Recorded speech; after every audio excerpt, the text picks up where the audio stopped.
anybody who is holding this or holding this in an ufo or a tray is speaking on behalf of the ancestors and speaking to the ancestors, right? They were asked to take anything from the garden of Obichuku. Obichuku is the source of creation, right? The center point that all things come from, right? They were asked to take anything they want to maintain that connection, right? And a couple of things they took, all related to a class of, let's call them plants, known as Aji, right?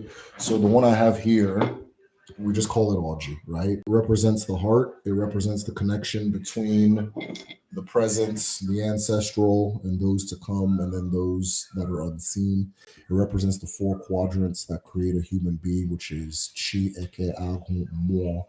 It represents the four elements that create all things, Eke, Uri, Afo, and Kwo, which is light, water, earth, and wind.